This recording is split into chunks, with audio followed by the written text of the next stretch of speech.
자, 3번입니다. 3번에 누가복음 16장 14절에서 18절까지 내용입니다. 이 내용들이 결론은 이제 바리새인들이 돈을 좋아하는 자들이라 이 모든 것을 듣고 비웃거늘, 그러니까 바리새인들이 이제 돈을 좋아하는 자들이니까 그 불의한 재물로 친구를 사귀라 하니까 이제 그럴 의향이 없다라는 거죠, 결국에는. 그래서 그런 자들에게 이제 말씀을 해요. 이제 주님이 스스로 옳다고 하는 자들, 또 사람들 중에 높임을 받고자 하는 자들, 이 사람들은 이제 하나님 앞에 미움을 받을 것이다, 이렇게 말씀을 하면서 이제 이어지는 게 율법과 선지자는 요한의 때까지요, 이렇게 이야기해요. 그러면 이제 이 말씀은 주님은 시대의 전환을 이제 염두에 두고 지금까지 바리새인 서기관 너희들이 율법을 가지고 또 선지자의 말씀을 가지고 이렇게 오해해서 이렇게 하는데, 이제 주님의 제자들이 하나님 나라의 복음을 전파하면 그 복음을 듣고는 사람들이 이제 그리로 하나님 나라로 이제 침노하는 시대가 도래할 것이다, 이렇게 이제 말씀을 하고 있어요. 그리고는 이제 율법이 한액이 떨어짐보다 천지가 없어질 것이 쉬우리라, 이렇게 말씀하시고, 또 이제 아내를 버리고 다른데 장가 드는 자는 간음하는 것이라, 버림당하는 여자에게 장가 드는 자도 간음하는 것이다. 요런 단락까지가 이제 전체 단락인데, 이 내용 단락들이 어떻게 보면 이제 이게 다른 어떤 말씀들, 다른 복음서에는 따로따로 이렇게 기록되어 있는 구절들이 이렇게 한 군데 이렇게 짧은 단락에 이렇게 모아서 이렇게 압축해서 설명을 하고 있는 것 같아요. 그러면 이 시대에 이 말씀의 어떤 의도와 그렇게 16장 앞서서 불의한 청지기 이야기와 그들의 어떤 결과가 부자와 거지 나사로의 어떤 음부의 어떤 세계로 이렇게 연결시키는 어떤 중간에 이렇게 딱 끼어 있어요. 그러면 요 단락, 금방 우리가 봤던 요 단락을 통해서 우리에게 하고자 하는 말씀을 전하고자 하는 내용이 어떤 것인가, 이렇게 좀 압축해서 정리를 하고 넘어가죠. 예.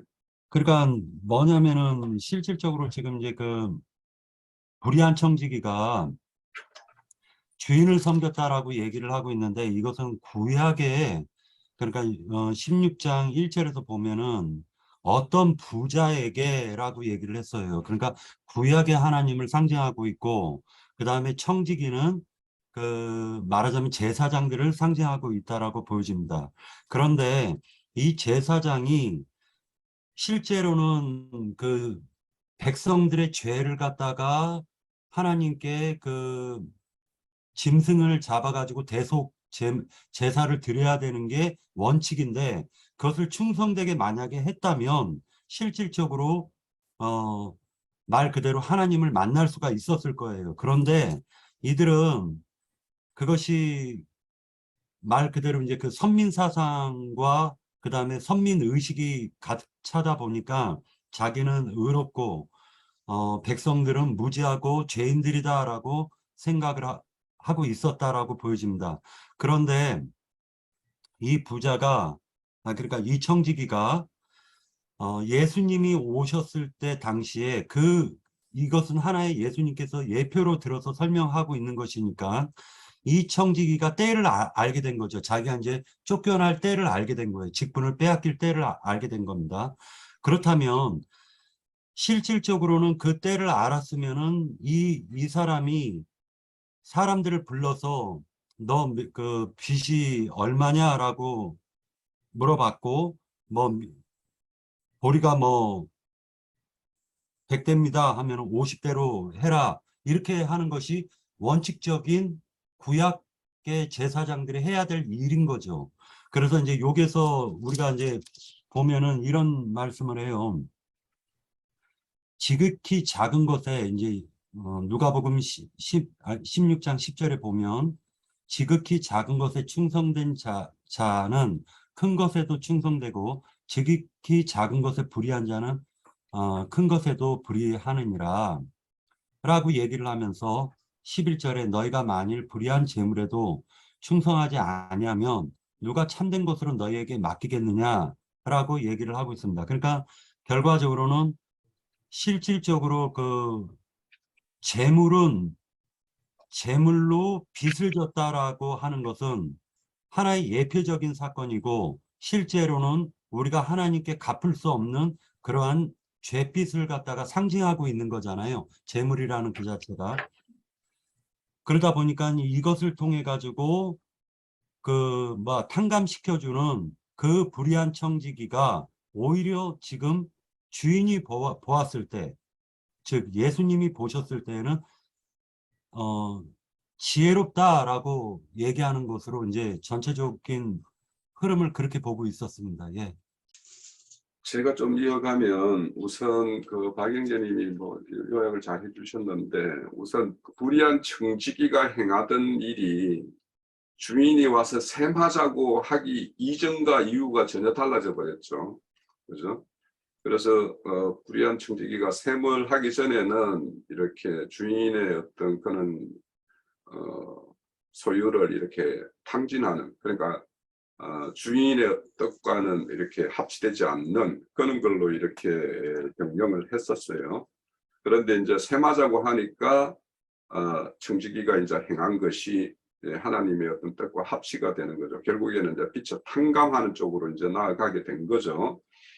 그러면 이제 여기에 율법과 선지자는 요한의 때까지요 하는 거는 그 이전까지는 이 불의한 청지기로 행했던 그 일을 이야기한 그 시대를 이야기하는 거고, 그리고는 이제 그 이후로는 하나님의 나라의 복음이 전파되어 이때는 이제 청지기가 이제 돌이켜서 자기가 이제 행했던, 그래서 빛을 탕감하는 어떤 시대가 도래하는 거죠. 그래서 그 탕감을 받은 자들은 저마다 이제 하나님 나라로 이제 침입을 한다, 침노한다, 이런 시대가 이제 도래한다라는 거죠. 결국에는 하나님 나라가 도래하고 그들에게 이렇게 침노의 사건이 일어나게 되는 것은 결국엔 그들의 빛의 탕감과 이제 밀접하다라는 거예요.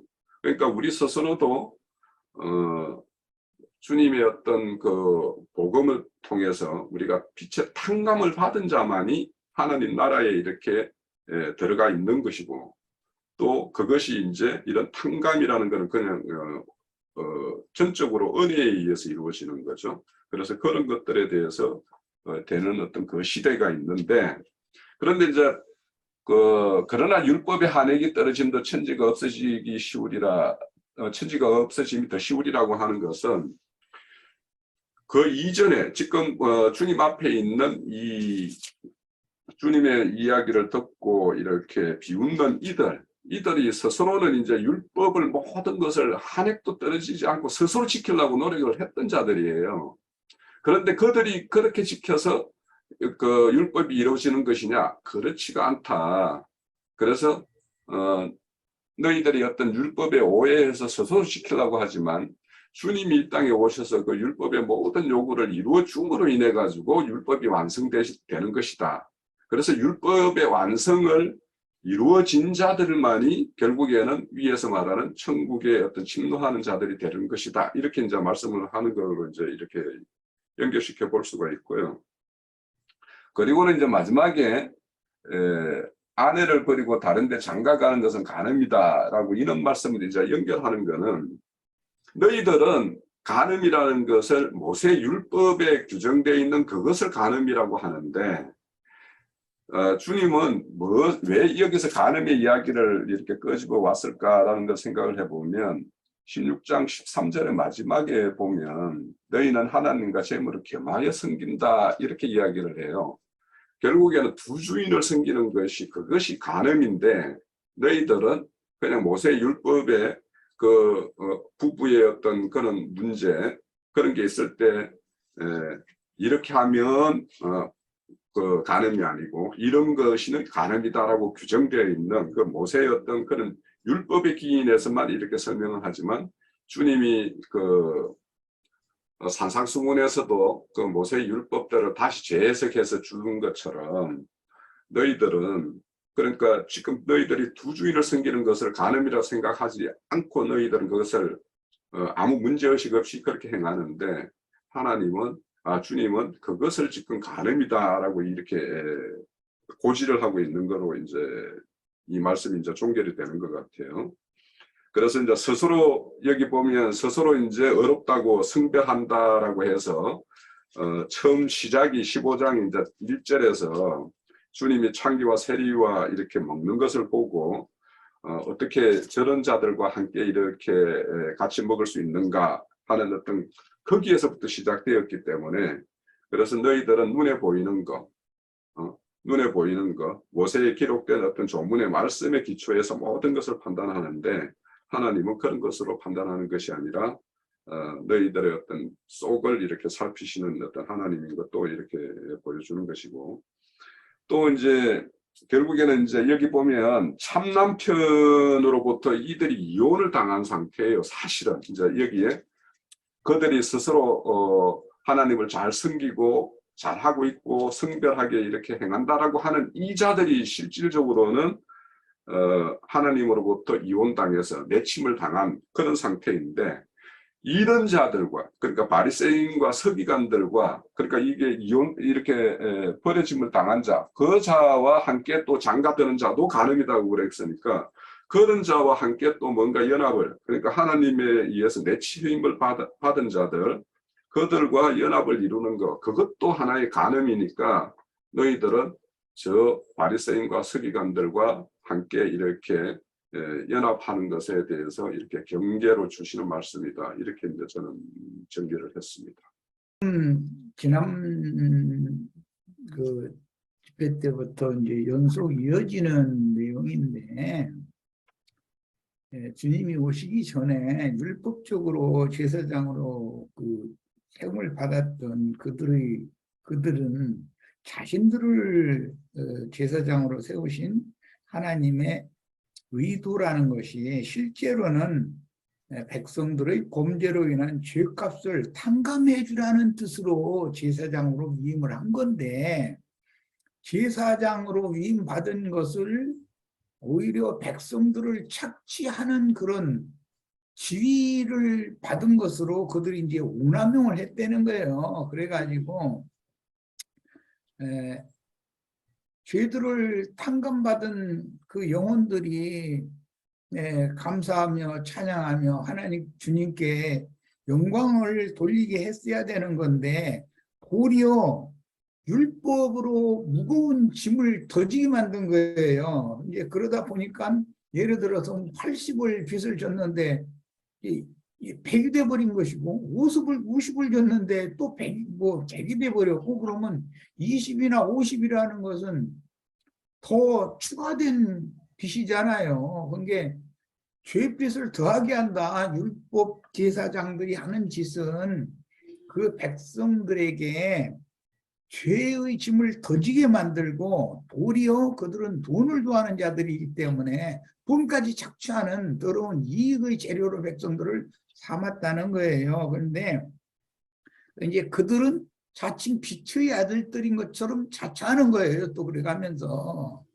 그러니까 이제 주님이 오셔서 그 간음의 문제로 연결을 하시는 말씀을 주실 때 당연히 유대교 지도자들은 간음하는 자들이었어요. 돈과 하나님을 재물과 하나님을 겸하여 섬기는 자들이었으니까. 그런데 유대교인들에 의해서 배척받은 사람들은 요한에게 가서 요한의 제자가 됐어요. 그러니까 그들에게 쫓겨난 여인에게 장가 드는 자들이 누구냐면 요한의 제자들이에요.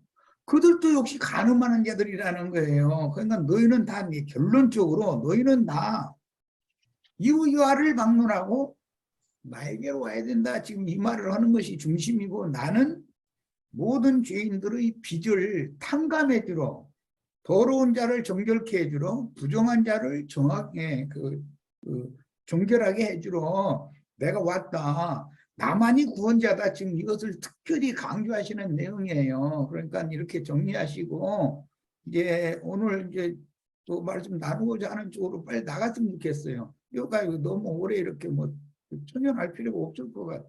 내가 보기에는. 예. 자, 4번은 누가복음 17장입니다. 17장의 이제 5절에서 10절의 내용인데, 5절에서 10절의 내용은 뭐 아까 뭐 들을 때 이렇게 들었겠지만, 사도들이 주께 여짜오되 우리에게 믿음을 더하소서 이렇게 할 때 이제 여기는 너희들이 겨자씨만한 믿음이 있다면 이 뽕나무를 뽑아 바다에 신기라 하면 그렇게 될 것이다라고 말하는 이 순종에 대한 어떤 말씀을 쭉 이어져 가요. 그리고 이제 주인과 종의 관계. 그래서 종이 이렇게 주인이 명한 것을 이렇게 다 수행했다고 했을 때 그걸 다 했다라고 그것을 앞세울 수 있겠는가 이런 말씀이에요. 그리고 이제 최종적으로 10절에 보면 너희들이 명령받은 것을 다 행한 후에 이르기를 우리는 무익한 종이라 우리가 하여야 할 일을 할 것뿐이라 할지니라 이렇게 말씀을 해요. 자, 요 말씀에서 이제 요 줄거리에서 우리가 주님이 우리에게 주시고자 하는 말씀이 무엇인가? 자, 요거에 대해서 말씀 주시죠. 이건 내용이 많지 않은 것 같은데, 그래서 사도 바울이 그 복음을 전하면서 많은 환난을 당했지 않습니까?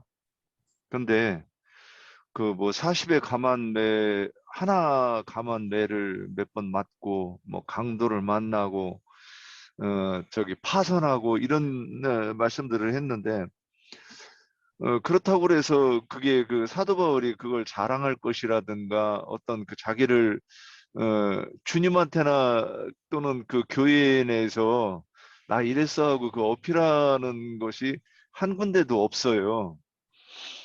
그냥 한번 이제 비교해서 또 우리가 종교 생활하면서 예전에 이런 이야기가 있었어요. 어떤 남편이 한 번도 이렇게 기도를 하고 그런 게 없었는데 어느 날 한번 새벽기도 갔다 왔는데 부인이 아직도 침 흘리면서 자고 있으니까 난 당신같이 게으르게 신앙생활하는 사람 처음 봤어.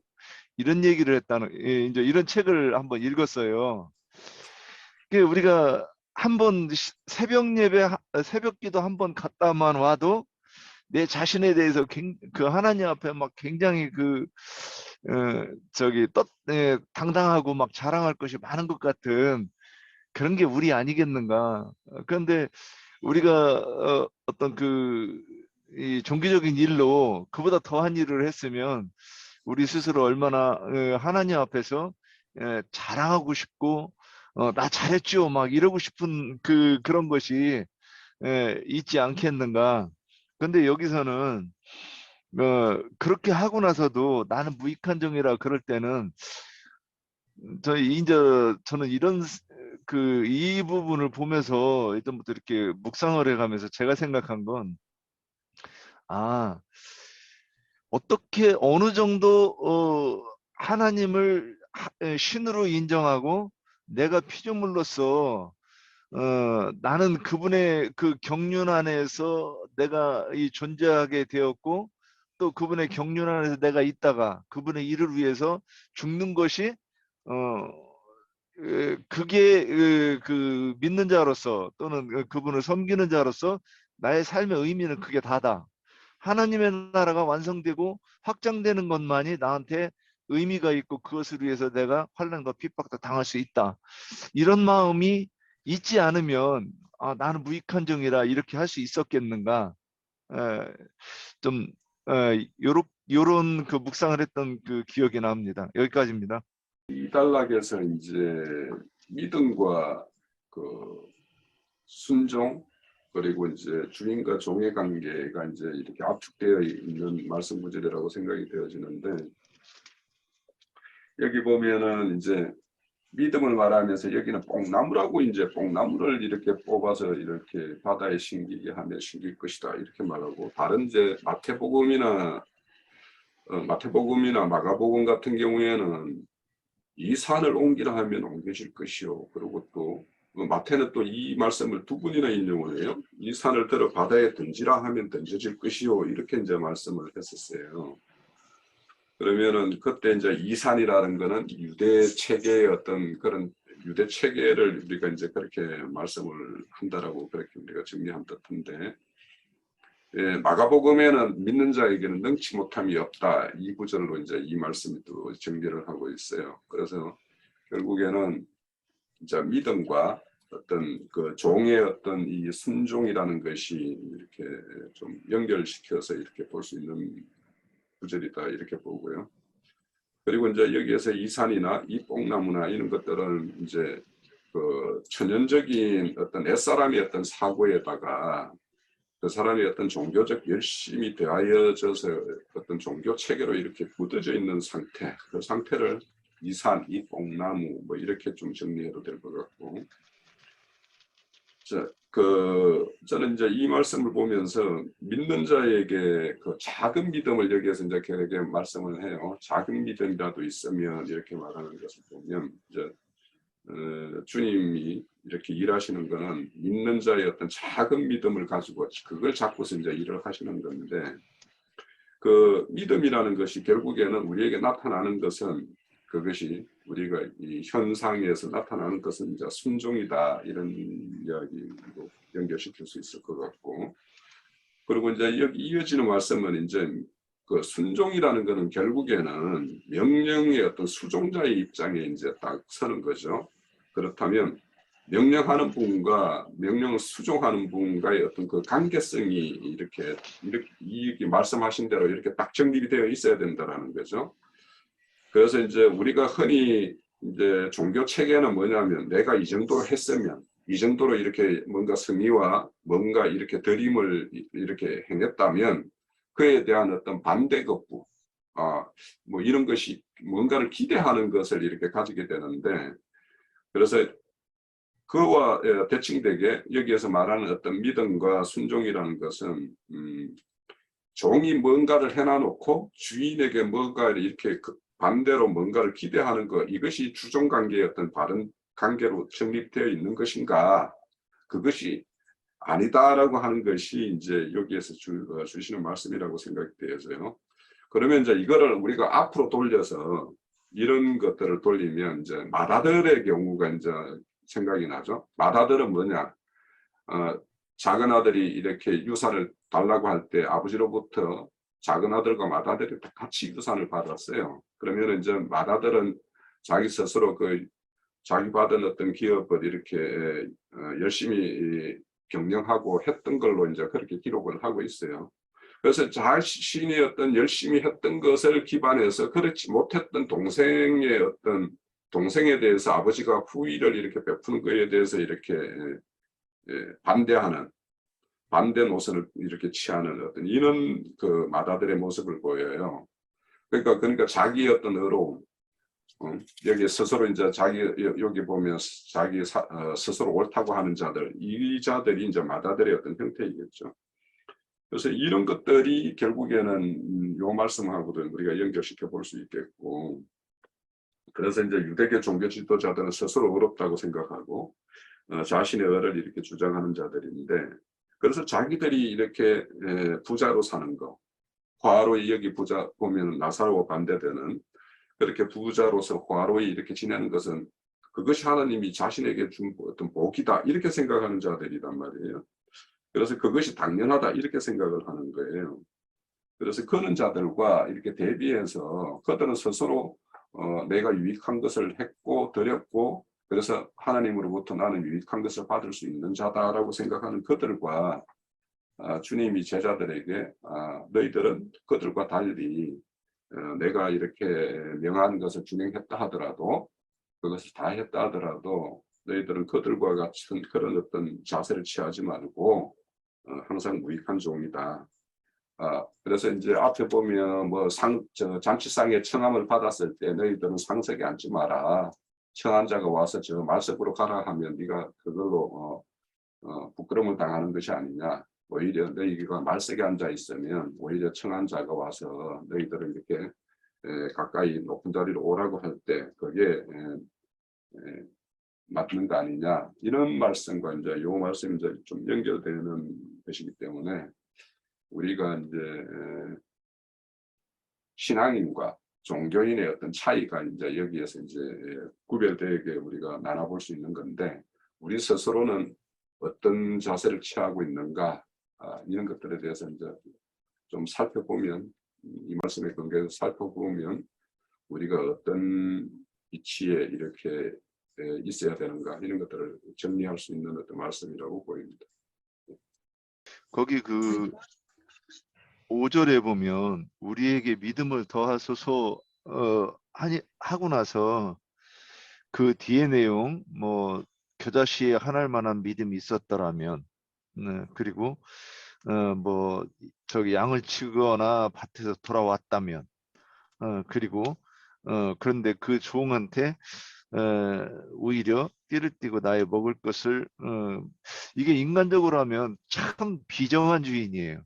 근데 여기서 사도들이 우리에게 믿음을 더하소서 그랬을 때 거기에 대한 응답으로 이렇게 얘기했다고 하는 거예요. 그럼 인간적으로 보면 이게 비정한 주인인데, 근데 하나님은 이런 분이라고 이렇게 얘기했을 때, 제가 이렇게 만약에 이제 신앙을 몰랐을 때 이런 말을 들었으면 저런 신을 왜 믿는가 이런 생각이 들지 않았을까 하는 생각이 들어요.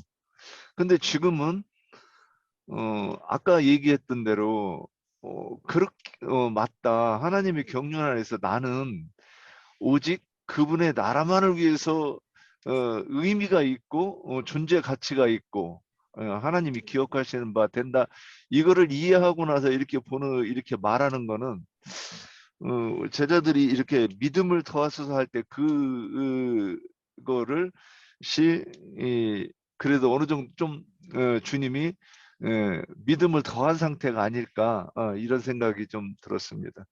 네, 여기까지입니다. 네, 리나 자매님 말씀 주시죠. 네, 지금 윤 형제님이 말씀하신 그 내용이 거의 같은 부분이라고, 같은 쪽이라고 생각을 하는데요.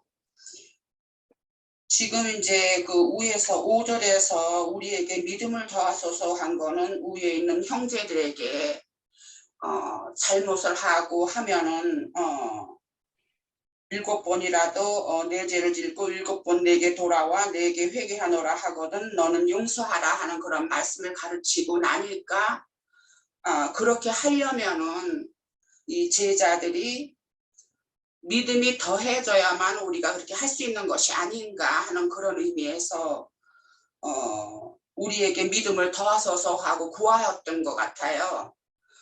그랬고 이제 여기 이제 5절에서 10절 사이에 말씀을 보면은 이제 어떻게 예를 드시냐 하면은 이제 종이 일을 하고 왔다고 할지라도 주인이 밥을 먹고 있으면은 너 앉아서 밥을 먹어라 하는 사람이 있겠나. 왜냐하면은 그 위치가 다르니까 이제 그래서 저기를 하는데, 그러니까 여기에서 하나님이 주님께서 말씀하시고자 하는 거는 그 주인이 그 상전인 것처럼 주님이 그 위치다, 하나님이 그 위치다. 그리고 여기서 말하는 우리는 무익한 종이라 하는 그렇게 말하는 저기는 이제 제자를 두고서 그렇게 얘기를 하라는 그런 말씀인데, 결국은 하나님의 일을 하는 제자들을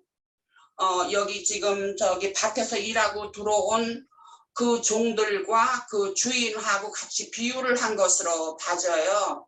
그랬기 때문에 그 밭에서 일을 한 종이 집에 들어왔는데 주인이 밥을 먹으라고 밥을 먹을 것 같으면은 먹기 위해서는 준비를 하고 수종을 들고 난 다음에 너 보고 먹어라 그렇게 하지, 너 같이 앉아서 먹으라고 하겠냐. 그것이 마찬가지로 하나님 나라에서도 그런 것이다 말하자면은, 그래서 제자들에게 이것은 하신 말씀인데, 제자들이 하나님의 일을 했다고 할지라도 결국은 마땅히 한 일을 한 것이다 하는 그런 의미를 담는 의미가 아닌가 싶어요. 그랬기 때문에 그래서 형제님이 이야기를 했듯이 완전 충성하고 완전 순종하는 그 가르침을 가르치는 것이 아닌가 하는 그런 영이라고 생각을 합니다. 네, 여기까지입니다. 까지인데, 자, 여기 보면 이제 그 주님이 예루살렘으로 가기 위해서 이제 행하는 길 중에 사마리아와 갈릴리 사이를 지나가셔요. 그래서 이제 예루살렘으로 올라가면 이제 마지막 한 주간을 이제 보내게 될 텐데, 그 가는 노정에 이제 사마리아와 갈릴리 사이를 지나다가 나병 환자 10명을 이렇게 치유하는 어떤 그런 이야기가 있고, 그 중에 이제 한 사마리아인이 돌아오고 나머지는 9명은 이제 제갓길로 간 모양으로 이렇게 그리고 있어요. 자, 요 단락에서 우리에게 이제 하시고자 하는 말씀이 어떤 의도가 어떤 것인지 요거에 대해서 나눠보시죠. 자, 우선은 그 사마리아와 갈릴리는 이제 예루살렘의 종교 유대인들에 의해서는 이방인 취급을 받는 지역이에요. 오히려 사마리아 같은 경우는 이방인보다 더 이렇게 그 이방인보다 더 이렇게 뭡니까 혼혈족이라고 해가지고 이렇게 내침을 받는 그런 대상이 되는 자들인데, 자, 이런 지역을 이제 올라가면서 문득병자로 상징된 고침을 받는 이야기가 이렇게 나옵니다. 그런데 이제 여기 이야기 중에 보면 우리가 좀 이 관심 가지고 볼 때 보면 뭐 보이고 이르시되 가서 제사장들에게 너희 몸을 보이라 하셨더니 그들이 가다가 깨끗함을 받은지라 이렇게 되어 있어요. 그러니까 자기들이 이미 깨끗함을 받은 상태를 확인하고 원래는 이제 문득병자들은 자기가 병 나았 고침을 받았다면 제사장들에게 가서 확인을 해야 되잖아요. 그러고는 이제 그 제사 일에 이제 참여도 할 수 있고 이렇게 하는 건데, 이들이 보면은 그냥 주님이 가서 보여 이렇게 하니까 그 말에 따라서 순종하고 이렇게 가다 보니까 자기들이 이제 고침을 받았다라는 거예요. 그래서 이제 이 말씀이 이제 위에 이렇게 믿음과 순종, 종의 어떤 그 이치 이런 것들을 좀 상징해서 보여주는 어떤 모습이다라는 생각이 우선 들고요. 그런데 이제 그 가는 자 중에서 다 9명은 이제 제사장한테 보이러 갔겠죠, 진짜. 그러면 그들은 뭐예요? 제사장한테 보이러 간다라는 거는 자기들이 문득병 걸렸기 때문에 유대교에서 내침을 받았는데 이 병만 고쳐서 그들에게 합류할 수만 있으면 그거를 이제 마음속에 늘 기대하고 그들과 함께 하는 날만 학수고대하고 있었다라는 거예요. 그들의 증거는. 그런데 이제 그들 중에 한 사람만, 사마리아 한 사람만 이제 고쳐주신 주님께 이제 이렇게 나오는 거예요. 그러면 이들이 어떤 것을 이렇게 주목하고 있었던 건가 우리가 이제 잘 이렇게 새겨볼 필요가 있다. 그러니까 한 사마리아인은 자신의 병을 낫게 하신 이분에게 이제 낫게 한 그분에게 집중한 것이고, 나머지 9명은 자기가 나음을 받았다는 그 사실에 집중하는 사람들이에요. 그래서 나는 이제 유대교회에 참여할 수 있는 자격을 획득했다 이렇게 이제 생각하는 자들이죠. 그래서 이제 여기에 보면 10과 9, 10 중에서 9. 그래서 이제 주님의 어떤 복음을 듣고 믿음으로 나왔다가도 다시 유대 체계로 돌아가는 자들이 10의 9은 최소한 된다라는 것을 우리에게 이 말씀을 보여주는 것이고, 진짜 주님의 제자들, 그러니까 우리 앞서서도 뭐 귀신이 나가면 너희들이 주와 함께 하는 자가 아니면 나의 반대자요 해치는 자라고 한 것처럼, 그러니까 해치고 반대하는 자가 10 중에서 9은 다시 돌아간다는 거죠. 그래서 그들은 결국에는 이제 이런 어떤 은혜를 맛보고 빛비춤을 맛보고 이렇게 한 다음에 이 타락하면 회개할 그런 것도 받지 못한다고 그러잖아요. 그러니까 9명은 완전히 이제 처음 형편보다 더 이제 나빠지는 어떤 그런 경우가 돼버렸고, 이 한 사람만이 끝까지 주님과 함께 함으로 인해 가지고 이런 어떤 이에서 말하는 무익한 종이 이렇게 행할 일들, 이런 일들을 행하는 자들로 이렇게 표본으로 이렇게 딱 보여주는 것이라고 저는 요 바닥을 그렇게 봤습니다. 네, 조금만 그것을 네, 니나 자매님 아. 먼저 하십시오. 그러면. 말씀하세요.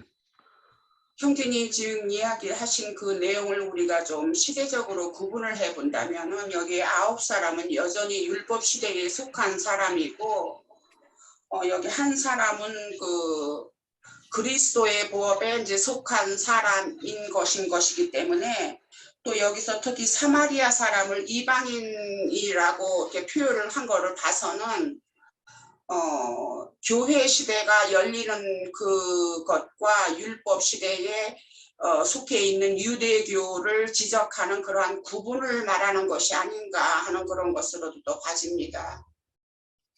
네, 여기까지입니다. 네. 윤행전님. 예, 저 아까 그 홍준이 이렇게 말씀 듣다가 보니까 11조 얘기하는 거라고 이렇게 이제 그 생각이 되어지는 부분이 있었어요. 그래서 이게 열이라고 하는 숫자는 이제 듣는 모든 사람, 그러니까 주님의 말씀을 모든 사람을 얘기할 거예요. 근데 그 중에서 한 사람은 숫자로서가 아니라 이제 10분의 1로서 주님의 음성이 들리는 사람, 그 무덤 속에 있던 자가 주님의 음성을 듣는 그 사람을 말하는 게 아닐까 이렇게 봤습니다. 예, 여기까지입니다. 저도 네, 김자매님. 설명을 듣고 보니까 15장에 이른 양 얘기랑 라크마랑 브라운 창자 얘기하고 그거하고 딱 맞아지는 것 같은 느낌을 받아서 새롭게 뭐 설명할 건 없는데 이거하고 연결시키면 맞지 않을까 하는 생각이 들어서 간단하게 말씀드렸습니다. 말씀하세요. 네. 이게 그 6번 문제하고 같이 이제 이어가지고 같이 하려고 하는데요. 사실은 아까 이제 그 나병 환자 10명 중에 1명이 돌아오고 9명은 돌아오지 않았다라고 얘기를 하고 있습니다. 근데 이제 저는 이제 어떻게 보고 있냐면은 17장 그 20절에서 보면은 하나님 나라를 볼 수 있게 임하는 것이 아니오라고 이제 얘기하면서 바리새인들이 하나님 나라가 어느 때에 임하나이까 묻건을 예수께서 대답하여 이르시되 하나님의 나라는 볼 수 있게 임하는 것이 아니오라고 얘기하고 있습니다. 그래서 제가 이 지금 17장의 전체적인 흐름이 작은 믿음, 그 다음에 10명의 하나, 그 다음에 하나님의 나라는 볼 수 있게 임하는 것이 아니다. 이렇게 흘러가고 있어요. 근데 여기서 17장에서 우리가 이제 좀 유심하게 봐야 될 것이 표면적인 것과 이면적이 있는데, 겉으로 드러난 것은 이렇게 그 작은 믿음이라든지 아니면은 무익한 종이라든지 아니면은 10명의 하나, 나병 환자의 10명의 하나 이런 형식으로 얘기를 하고 있지만 중요한 것은 시인 것 같다라는 느낌이 들어요. 그러니까 다시 얘기해 가지고 9명은 시를 받지 못했고 1명이 시를 받았다라는 걸 지금 하나님께서 말씀하시는 것 같고, 무익한 종이라고 하는 자들은 시를 받은 자라는 걸 얘기해 주고 있는 것 같아요. 그러니까 믿음이 작은 우리에게 믿음을 더하소서라고 얘기했었을 때 그때 겨자씨라는 하나를 갖다 얘기했어요.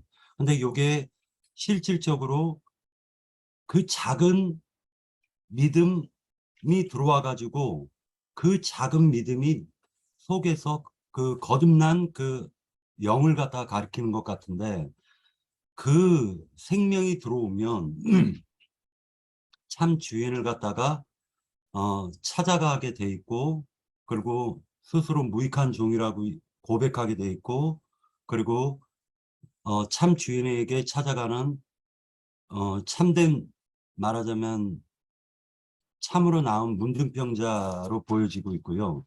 그 다음에 하나님 나라를 갖다가 볼 수 있는 자가 될 수가 있다. 이것은 요한복음 3장에서 보면은 하나님 나라는 위로부터 거듭나는 것을 얘기하고 있기 때문에 그런 자들이 하나님 나라를 볼 수 있다라고 얘기를 하고 있어요. 그러면 다시 얘기해가지고 하나님 나라는 볼 수 있게 임하는 것이 아니다.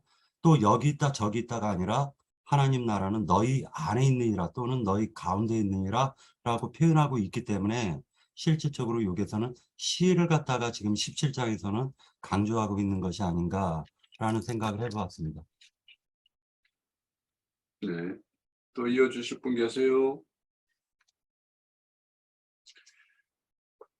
자, 어느 정도 정리가 됐으면은요. 그러면 이제 6번 마지막 번입니다. 자, 요거는 이제 17장 20절에서 이제 마지막 전체 단락인데 이제 제가 질문 드린 거는 자, 바리새인들이 하나님 나라는 어느 때를 이렇게 물어요. 어느 때 임합니까? 때를 묻는데 주님은 그에 대한 대답은 하나님 나라가 어떻게 임하는가를 설명을 하고 또 그 설명이 끝나고 난 다음에는 이런 어떤 마지막 때, 심판 때를 이야기를 이렇게 말씀을 해요. 그러면 왜 때를 묻는 거에 대해서 이렇게 어떻게 임하는가, 또 그것이 심판의 때를 이렇게 붙여서 설명을 하고 있는가 하는 것이 이제 6번의 문제입니다. 이 문제를 전체적인 어떤 내용은 20장에서 27장까지 내용은 어느 정도 우리가 알고 있는 내용이니까 이 내용을 뭐 그냥 요약하셔도 좋습니다. 예, 나눠보죠. 자, 금방 뭐 박인재가 이 위에 것과 연결해서 이렇게 말씀을 주셨는데 참 사람은 오늘날도 우리가 보면 때를 이야기하는 사람이 많이 있죠. 우리가 이제 가깝게 이제 겪어도 봤고 지금도 이제 그거에 대해서 완전히 매몰되어 가지고 뭐 맨날 며칠 어느 때 이제 그때가 온다 이런 말을 이렇게 하는 사람들이 있죠.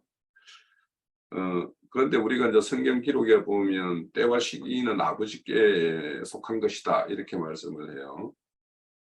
그렇지만 이제 그 아버지는 어떻게 또 때를 정하냐 하면 창세전부터 목표하는 어떤 그 수를 채우는 수로 이렇게 이야기를 하죠. 그러니까 그 수는 우리가 알 수가 없는 거죠. 그런데 이제 하나님 나라에 대한 어떤 생각과 차원이 이 질문하는 그 바리새인들과 이 하나님이 말하는 어떤 것은 너무도 차이가 있죠. 그들은 여전히 하나님의 나라가 이렇게 임하면 다윗 왕국 때의 어떤 그런 번성 그런 거에 대해서 아직까지 여전히 이제 붙잡혀 있기 때문에 그렇지만 이제 주님이 말씀하시는 하나님 나라, 천국 뭐 이런 거는 어떤 세상적인 어떤 힘과 권세로 이렇게 통치되고 이런 어떤 그런 것이 아니라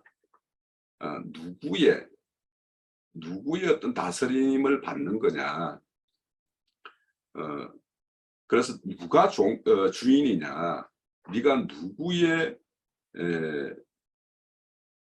명령을 수행을 하고 있는 누구의 명령을 이렇게 받고 있는 거냐 이런 거와 이제 직접 이제 관련이 있다고 봐요. 그래서 앞에서 이제 이렇게 쭉 올라오는 것이 이제 주인과 종의 어떤 이야기와 내 말 마찬가지죠. 그래서 누구를 주인으로 섬기고 너는 누구의 명을 받아서 이렇게 그 날들을 이렇게 살아가고 있는 건가 이런 것이 결국에는 하나님 나라와 이제 밀접하게 있는 것인데. 금방 말한 대로 하나님 나라는 눈에 보이는 것이 아니고 너희 안에 임한다. 그러면 너희에 임한다라는 것은 네가 하나님의 어떤 통치를 받고 있느냐 이런 것과 마찬가지죠. 그래서 하나님 나라는 이렇게 너희들이 한 날을 보기를 원하는데 이렇게 말을 하는 것은 그러니까 날에 속한 것이 아니라는 거예요. 하나님 나라는 너희의 어떤 상태, 너희의 주인이 누구고 너를 통치하는 자가 누구고 그런 거죠. 그래서 하나님이 너를 통치하고 네가 하나님의 어떤 하나님을 주인으로 이렇게 섬기는 그런 사람이면 너는 하나님 나라가 이제 임한 것이다 이런 게 말씀을 하는 거죠. 그래서 믿는 자 그래서 여기에 보면 이제 앞에 믿음을 이렇게 가져와서 이야기한다라면 우리 요한복음 3장에 보면 믿는 자는 심판을 받지 않으나 믿지 않는 자는 이미 벌써 심판을 받는다, 이런 말씀이 나와요. 그래서 이게 이제 결국에는 믿는 자는 주님을 믿고 그를 구주로 영접하고 그를 자신의 어떤 통치자로 주인으로 섬기는 자이기 때문에, 그래서 이 심판이라는 것을 이제 설명하기 위해서 그 옆 쭉 이어지는 거는 노아의 때, 노세 때, 이렇게 이제 심판의 이야기로 쭉 이렇게 연결시키고 있다라고 보여요. 그래서 이제 믿는 자는 여기 보면 앞서서 이렇게 주인과 종의 어떤 관계, 또 자기를 치유하고 자기를 긍휼히 여기에 준 어떤 그분들에 이렇게 주목하는가 하면, 믿지 않는 자는 여기 노아의 때 보면 이제 그들은 먹고 마시고 장가들고 뭐 이렇게 했다는 거. 노세 때도 똑같아요. 먹고 마시고 장가가고. 그러니까 이런 일을 행하는 것은 뭐냐면 롯의 사이가 이렇게 경고를 받았을 때 농담으로 여겼다라는 거죠. 그러니까 이렇게 먹고 장사하고 사고 팔고 이런 일을 한다라는 거는, 이 마지막 때에 대해서 경고는 구약의 선지자에서부터 지금 계속적으로 이렇게 하고 있는데, 이런 것들을 여사로 여기고 있다라는 거예요, 믿지 않는 자들은. 그래서 이런 그들이 맞을 날, 너희들이 하나님의 나라를 한 날로 생각하는 그 날은, 우리 요즘에 에스겔서에도 보면 그 애굽의 어떤 그 여호와의 날이, 그들이 기대하는 그 여호와의 날은 뭐 어둠의 날이고 뭐 구름의 날이고 빛의 날이 아니다. 요엘서 같은 경우 그렇게 이야기하죠.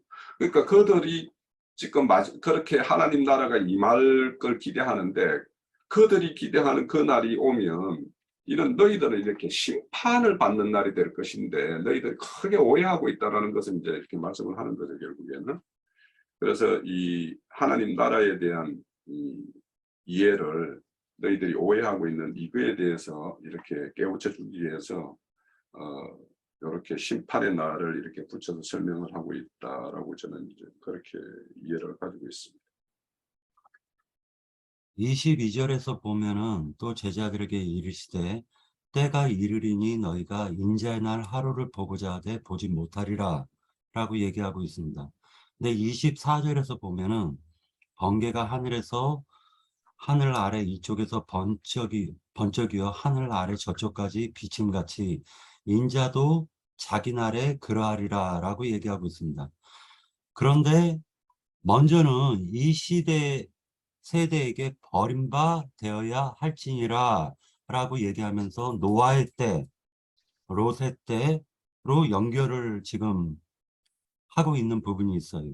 그러니까 결과적으로는 뭐냐면은 바리새인들은 한날을 기다리고 있었다라는 것이죠. 그러나 예수님께서는 죽고 장사되고 부활하셔가지고 지금 매 세대에게 번개가 번쩍이듯이 이 편에서 저 편으로 그 예수님의 생명이 지금 전파되어지고 있다라는 걸 지금 암시적으로 보여주고 있습니다. 그러니까 어떤 사람들에게는 하나님 나라를 볼 수가 없고, 어떤 사람은 하나님 나라를 볼 수가 있고, 또 어떤 사람은 인자의 날 하루를 보지 못하고 죽지만, 어떤 사람은 인자의 하루를 받아서 생명으로 거듭난 사람도 있다라는 것을 지금 보여주고 있다라고 생각이 되어집니다. 그래서 대표적으로 노아의 때와 롯의 때를 갖다 얘기를 하고 있는데, 노아의 때와 롯의 때의 특징이 뭐냐면, 롯도 자기의 아는 사람과 친척들과, 그러니까 자기의 그 사위들에게 가가지고 지금 이때는 멸망의 때다라고 얘기를 하였지만, 심판의 경고를 하였지만 그들은 듣지 않았다라는 거예요. 자, 그러면 인자의 날 하루를 보지 못한 자, 즉 바리새인들과 같은 자들이고, 롯과 노아와 그 8 식구들과 롯의 가족들은 지금 인자의 날 하루를 보았기 때문에 그들은 심판을 면할 수가 있었다라는 걸 보여주고 있습니다. 그래서 결국에는 이 흐름상으로도 그런 형식으로 지금 얘기하고 있는 것을 보여주고 있어요. 그래서 33절에 보면 무릇 자기 목숨을 보존하고자 하는 자는 잃을 것이요 잃는 자는 살리라 하고 역설적으로 또 표현하는 부분이 있습니다. 네, 여기까지입니다. 여기서는 바리새인들 그러니까 유대 교인들하고 예수 그리스도를 대비시키는 것 같아요. 하나님의 제자들이죠. 대비하는 건데 정말 하나님의 제자들은 내 구원이 되어 있기 때문에 뭐 심판의 날 이런 거 따질 필요 없이 내가 구원이 되어져 있으면 하나님 앞으로 가니까 우리는 걱정할 게 없는 부분을 얘기하는 것 같고 바리새인들한테 얘기하는 것은 여기 있다 하나님 나라는 여기 있다 저기 있다가 아니다 또 설명을 하는데 비교하면 또 말이 길어질까 봐 저는 이제 하나님의 관점인 부분을 얘기하면 바로 하나님 나라는 여기 있다 저기 있다가 아니라 지금 우리가 말씀 나누는 이 가운데에도 계시고 내 속에도 계시고 즉 다른 말로 하면 히브리서 11장 1절에 나오는 믿음을 참 강조하는 것 같아요. 하나님 나라는 눈에 보이는 것으로 존재하는 것이 아니라 내 믿음 하나님과 나와의 관계에 그 믿음으로 가는 세계이기 때문에 믿음은 바라는 것들의 실상이요 보이지 않는 것의 증거라고 하는 이 말씀을 붙들고 나가는 자는 하나님 앞에 심판을 받지 않죠. 바리새인들은 한 날이라고 하면서 하나님을 만날 것을 바랐지만 그것이 사실은 심판받는 날이잖아요. 그들이 원하는 것은. 그러니까 우리가 생각하는 거하고 그들이 생각하는 거는 하나님의 날이라 하지만 우리하고는 전혀 다른 날이 되는 거죠. 그래서 우리는 하나님 앞에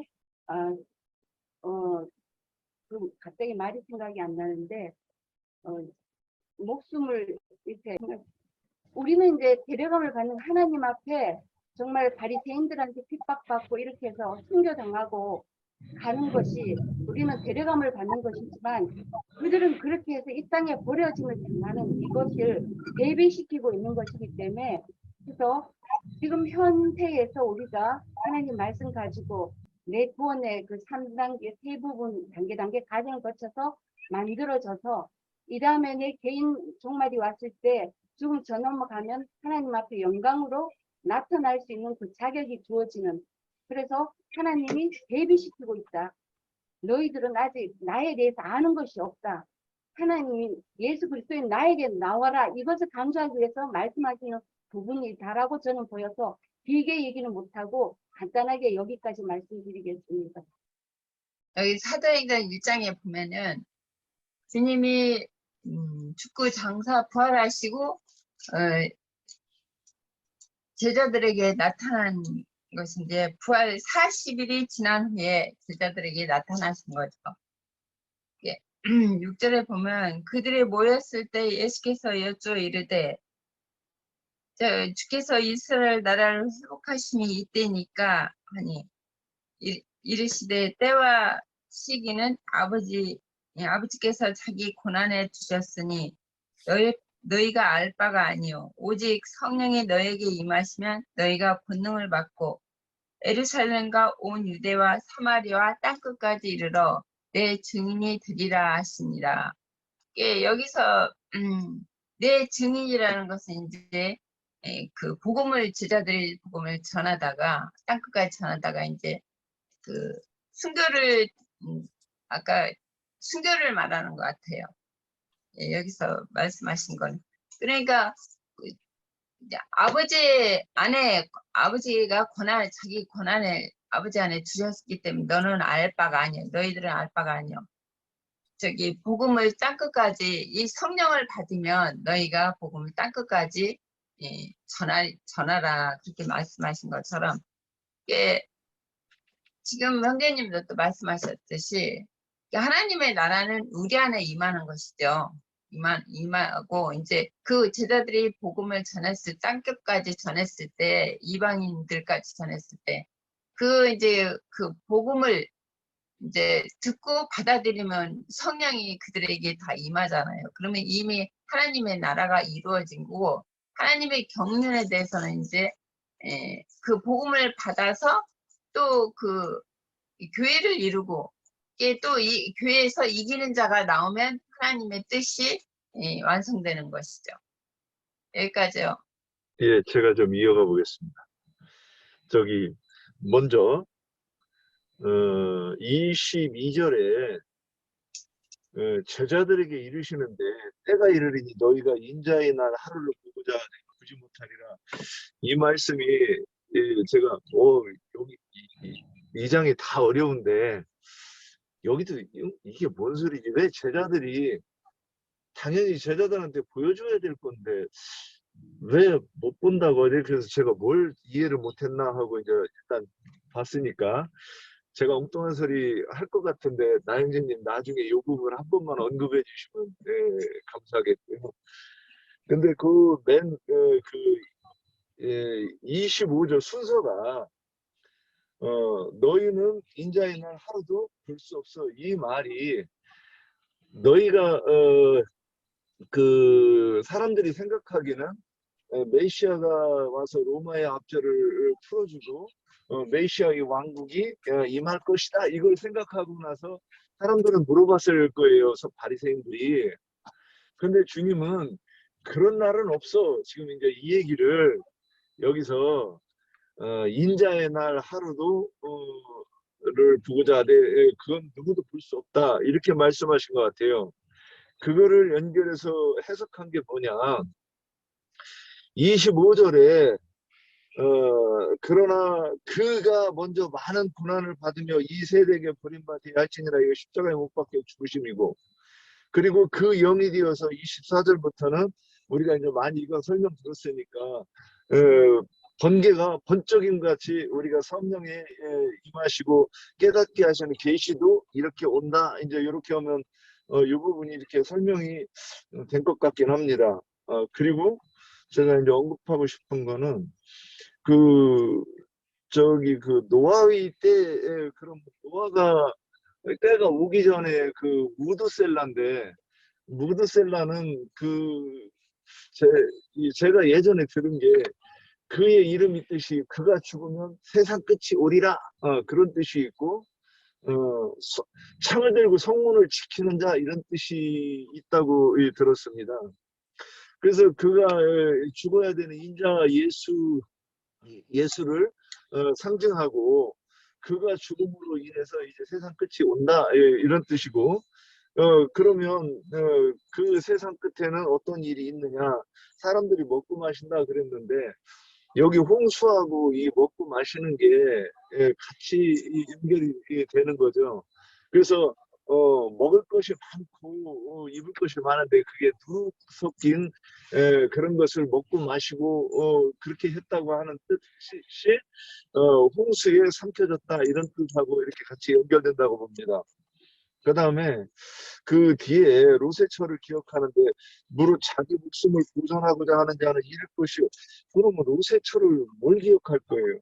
성경에는 뒤를 돌아봤다 소금기둥이 됐다 그랬는데 이것과 자기 목숨을 보존하는 것이 어떻게 연결이 된다는 건지 참 난해합니다. 그런데 이게 로세처가 뒤돌아봤다고 하는 건 거기 미련을 끊지 못했다는 것이고 버리지 못했다는 것이죠. 그래서 이제 그게 또 뭐냐? 소돔에서 자기가 누리고 먹고 마시고 했던 사람의 계명이고 오해한 율법을 그가 버리지 못해가지고 미련이 남아서 뒤돌아봤다는 건데 그것이 주님 안에서 우리가 죽는다 그러면 율법을 버리는 것을 말하는 건데 여기 로세처는 자기 목숨을 보존한다고 하는 게 그 옛 것을 버리지 못하고 하는 것을 이렇게 교훈으로 해서 로세처로 이렇게 말씀하신 것 아니었는가 이렇게 보았습니다. 여기까지입니다. 네, 리나장님.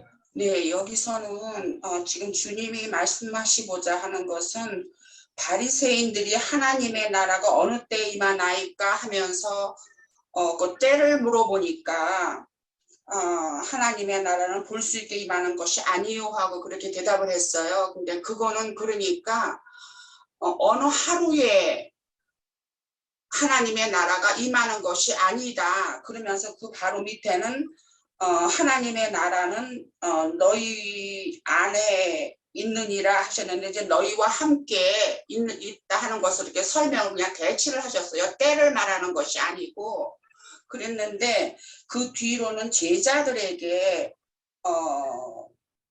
때에 대해서 설명을 해 주시잖아요. 그러는데 그 때라는 것이 바리새인들이 생각했던 것처럼 어느 하루에 이루어지는 것이 아니고 우리가 계시록에서 배웠듯이 한때, 두때, 반때 하는 그런 다 여러 기간을 통해서 이루어진다 하는 그것을 말씀하시고자 하는 것 같아요. 그렇기 때문에 그거를 설명하기 위해서 노아의 때라는 것을 비유를 했고 왜냐하면 노아의 때도 그게 하루에 이루어진 것이 아니고 노아가 방주를 짓고 하는 그런 저기를 하고 사람들이 흥청망청 할 때에 노아는 방주를 짓고 저기를 하는 준비가 다 있었던 것처럼 우리 주님의 때도 하루에 이루어지는 것이 아니고 모든 것이 사람들이 그동안에 얼마만큼 하나님의 나라를 자기 안에 이루었나 하는 것에 대한 대가를 치르는 그 때라는 것은 하루에 이루어지는 것이 아니고 우리가 아까 얘기를 했듯이 다 여러 단계를 통해서 하나님의 나라가 주님의 나라가 이루어지는 것이다 하는 그것을 말을 하기 위해서 롯의 때에서도 비교를 했고 또 노아의 때를 비교를 하고 한 것이 아니었나 그랬기 때문에 지혜자들에게 경고를 하시기를 인자의 날은 하루에 보고자 하지만 보지는 못하는 것이다. 왜냐하면은 다 나름대로의 주님의 경륜이 거기에 다 적합하게 적용이 되는 날짜의 어떠한 수가 다 지나가야 되기 때문에 하는 것이 인자의 때가 다 통틀어서 그거를 말하는 것이다 하는 그것을 말씀하시고자 하기 위해서 노아나 그 롯의 때를 같이 비유를 하신 것이다 하는 그런 말씀의 내용인 것 같습니다. 네, 여기까지입니다. 네, 오늘 우리 형제 자매들 집에 잘했고요. 우리 쟤들한테 좀 도움이 될까 싶어서 한 2가지만 좀 메모를 해놓은 게 있어서 앞에서 그 자기 아내를 버리고 다른 여자를 취한 경우는 말라기서에 이제 이미 나왔는데 그게 불쌍한 하나님 백성들을 제사장들에게 부탁하고 맡겼더니 죄인들 불쌍한 영혼들은 다 버려버리고 가나안 여자를 아내로 취했다. 하나님이 이것을 용서하지 않겠다. 이제 이런 말씀을 했어요. 그러니까 이것은 뭐 내가 길게 설명하지 않아도 오늘날 세속교계라고 하는 것은 믿는 이들의 그 죄의 빚을 탕감해서 죄가 더한 것에는 은혜가 더하게 마련인 건데 그런 복음의 원리를 적용하지 않고 속세의 재물, 즉 더러운 이익을 취하는 재료로 신자들을 그렇게 여기기 때문에 진실되게 회개하고 뉘우치고 주님께로 나온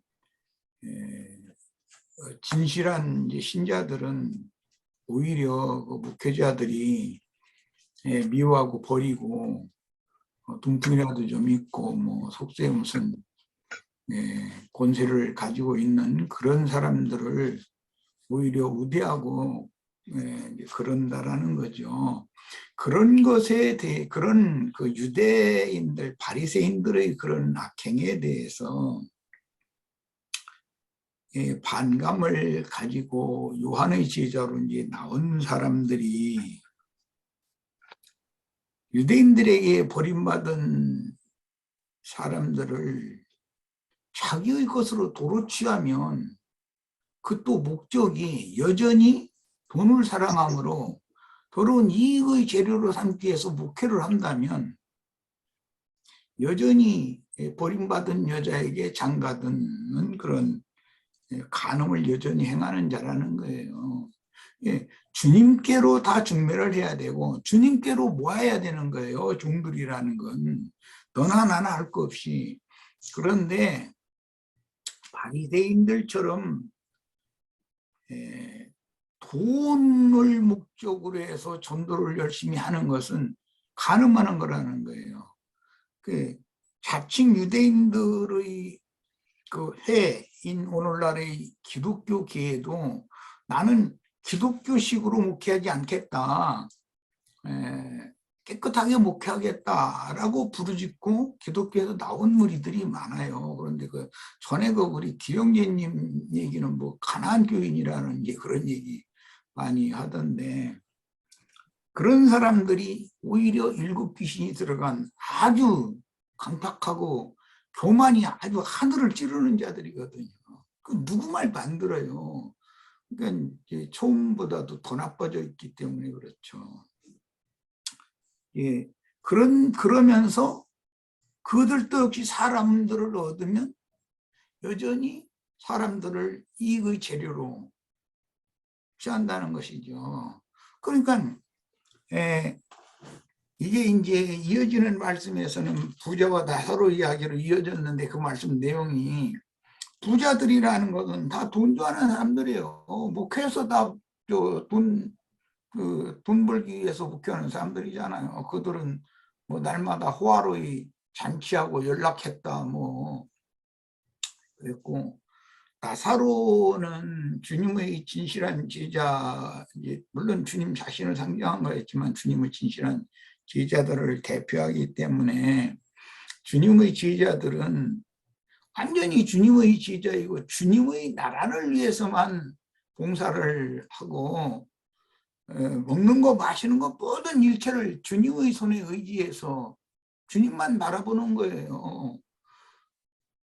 성도들한테 무슨 돈을 바라고 목표를 한다면 그거는 여전히 간음하는 자이죠. 간음이라는 것은 재물과 하나님을 겸하여 섬기기 때문에 간음한 자라고 한 건데, 예, 그런 문제를 잘 우리 집회들이 좀 구분을 해서 간음하는 부자들이나 또는 충성된 종인 나사로의 그 대비를 이해를 꼭 했으면 좋겠고, 그 다음에 이제 오늘 17장 그 마감 말씀 들어가지고 하나님 나라에까지 이제 연결이 됐는데, 하나님 나라는 현재적으로 주님이 임재해 계신 그곳에 하나님 나라가 있는 거예요. 현재적으로. 그러니까 이제 그 하나님 나라는 너희 안에 있느니라, 이거 이제 한글 번역에 이제 오해하기에는 이게 바리새인들 본 말씀인데, 바리새인들 안에 하나님 나라가 있다 이런 말이 아니고, 하나님 나라의 주인인 내가 하나님 나라를 너희에게로 가지고 왔다. 가지고 왔는데 지금 내가 너희와 함께 있으면 너희 중에 하나님 나라는 이미 현재적으로 있는 거다 이거예요. 그런데 바리새인들은 어느 한 날 하나님이 나라 올 거라는 걸 기대하고 있다는 거잖아요. 오늘 현재 내가 하나님 나라에 들어와 있지 않으면 하나님 나라가 나타나는 날에도 그 때에도 하나님 나라와 그는 상관이 없는 거예요. 버려둠을 당할 거니까, 하나님 나라 밖에 사람이니까. 하나님 나라가 현재적으로 지금 주님의 제자들도 있지만 바리새인들도 그 자리에 같이 있으니까 하나님의 나라가 현재 임해 있지만, 바리새인들은 하나님의 나라 밖에 사람들이니까 하나님의 나라 안에 들어오지 않은 사람들이니 어느 날 하루 언젠가는 하나님 나라가 임해하겠지, 이런 식이라는 것이죠. 그게 오늘날 기독교인들의 신앙관이잖아요. 그래서 하나님의 나라는 임하는 때가 있고 나타나는 때가 있는데, 나타나는 때도 하루가 아니고 42달 뭐 한 때, 두 때, 반 때, 3년 반, 1260일이라고 그랬어요. 이 말은 마지막까지 회개할 기회를 하나님은 계속 주신다. 그러나 종결기라는 건 반드시 있다, 지금 이 말이거든. 오늘 우리는 우리 세대에 이때 회개하고 돌이켜서 하나님의 나라에 들어와서 다 모두 충성된 그런 총직이 충성된 종으로 달 동역을 하다가 세상 끝날을 맞는 것을 당연히 죽어야 되는 거예요. 그 다음에 버려둠을 당할 자들이라고 말할 것도 없이 부자들이고 바리새인들이죠. 돈도한 자들이고 다 간음하는 자들이에요. 그들은 다 예수님이 너희가 간음하는 자들이다라고 이렇게 정의를 딱 내려놓은 것은 재물과 하나님을 겸하여 섬기기 때문에 그런 거예요. 그런데 바리새인들한테 버림받은 유대교인들이 요한에게 갔잖아요. 그 요한의 세례를 받았어요. 그러면 요한이 소개한 예수님한테 가야 되는 거예요. 그런데 예수님한테 가지 않고 나는 유대교인이 아니다라는 걸 주장하면서 요한이 가르친 걸 가지고서 더 따따붙다 해가면서 사람들 모아가지고 자기는 뭐 굉장한 뭐나 되는 것처럼 이런 사람들이 오늘날 얼마나 많아요. 최근에도 어떤 사람 만났잖아요, 우리. 그런 사람들은 절대 안 바꿔요. 끝까지 자기 길을 가요. 그래서 내가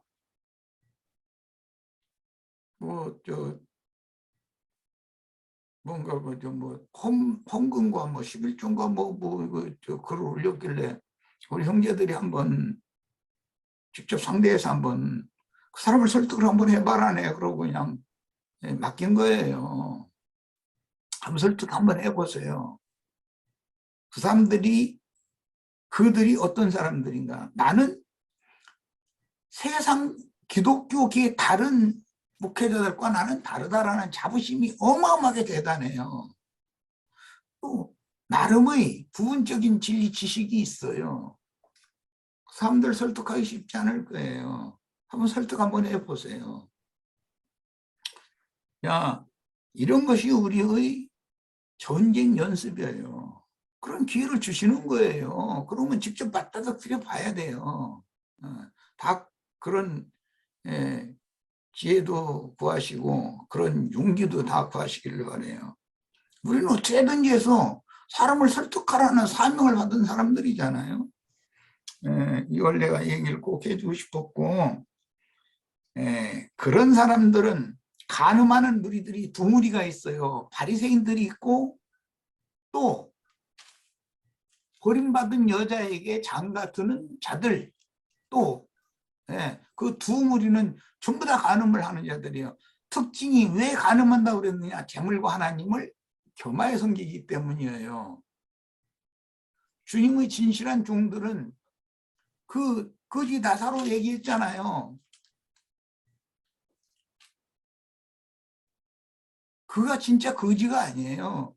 그는 모든 것을 가진 사람이에요. 다만 주님과 주님의 나라를 위해서 세상 재물을 위해서 목회하는 것이 아니고 주님과 주님 나라를 위해서 목회를 하고 그분이 먹을 거 입을 걸 모든 걸 유유적절하게 다 공급한다는 믿음으로 하는 본을 보여야 되는 것이거든요. 이게 이 문제가 얼마나 중요한 문제를 주님이 지금 다루시는지에 대해서 깊은 그 감명을 다 받으시기를 바라고, 주님이 나타나실 때에 대리감을 받지 못하고 버려둠을 당하는 자들은 당연히 세상과 함께 심판을 받기 마련이에요. 세상에 버려둠을 당하면 세상과 함께 망하는 거죠. 그런데 대리감을 받은 자들은 그들에게 세상에게 먼저 배척받고 죽임을 당한 자들이잖아요. 예수님이 이제 그 말씀을 했잖아요. 그들이 하나님 나라에 먼저 들어가는 것이거든요. 여기까지해서 마치겠습니다.